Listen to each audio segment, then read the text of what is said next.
നമസ്കാരം, എല്ലാവർക്കും എൻ്റെ വീഡിയോയിലേക്ക് സ്വാഗതം. ദുർഗാ ധ്യാന മന്ത്രം. ഏതൊരു ദുർഗാ മന്ത്രം ജപിക്കുന്നതിന് മുന്നേ ഈ മന്ത്രം ജപിക്കുക എന്നാണ് ഏറ്റവും ശ്രേഷ്ഠം. ഈ മന്ത്രം ജപിക്കാൻ തുടങ്ങണമെന്നാണ് വിശ്വാസവും.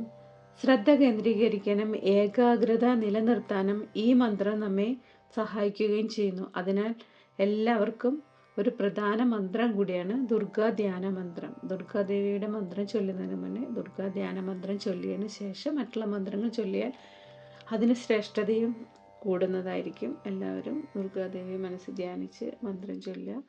ദൈവികമായിട്ടുള്ള കാര്യങ്ങൾ മറ്റുള്ളവർ കേൾപ്പിക്കുന്നത് വളരെ ശ്രേഷ്ഠമാണ്.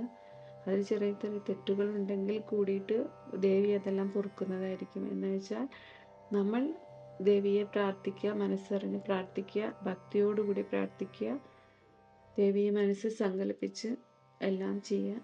എല്ലാം ദേവിയുടെ അനുഗ്രഹത്താൽ എല്ലാം സാധിച്ചു തരുന്നതായിരിക്കും. എല്ലാ അനുഗ്രഹവും കിട്ടുന്നതായിരിക്കും. മന്ത്രം ചൊല്ലാം.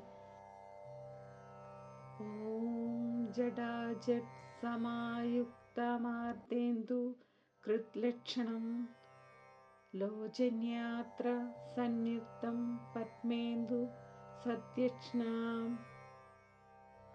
ഓം ജഡാജഡ് സമായുക്തമർദ്ദേന്ദു കൃത്ലക്ഷണം ലോചന്യാത്ര സംയുക്തം പത്മേന്ദു സത്യക്ഷ്ണാം. ഓം ജഡാജഡ് സമായുക്തമാർദ്ദേന്ദു കൃത്ലക്ഷണം ലോചന്യാത്ര സംയുക്തം പത്മേന്ദു സത്യക്ഷ്ണാം. ഓം ജഡാജഡ് സമായുക്തമാർദ്ദേന്ദു കൃത്ലക്ഷണം ലോചന്യാത്ര സംയുക്തം പത്മേന്ദു സത്യക്ഷ്ണാം. ഓം ജഡാജഡ് സമായുക്തമാർദ്ദേന്ദു കൃത്ലക്ഷണം ലോചന്യാത്ര സംയുക്തം പത്മേന്ദു സത്യക്ഷ്ണാം.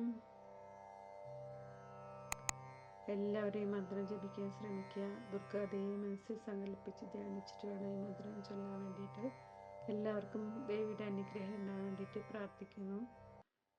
ദൈവികമായിട്ടുള്ള കാര്യങ്ങൾ മറ്റുള്ളവർ കേൾപ്പിക്കുന്നതും അവരിലേക്ക് എത്തിക്കുന്നതും വളരെ പുണ്യമായിട്ടുള്ള കാര്യമായിട്ട് വിചാരിക്കുന്നു. എല്ലാവരും ഇത് കേൾക്കാൻ ശ്രമിക്കുക, ജപിക്കാൻ ശ്രമിക്കുക. എൻ്റെ വീഡിയോ ഇഷ്ടമായ ലൈക്ക് ചെയ്യാനും സബ്സ്ക്രൈബ് ചെയ്യാനും സപ്പോർട്ട് ചെയ്യാനും മറക്കരുത്. എല്ലാവർക്കും വേണ്ടി പ്രാർത്ഥിക്കുന്നു. നന്ദി, നമസ്കാരം.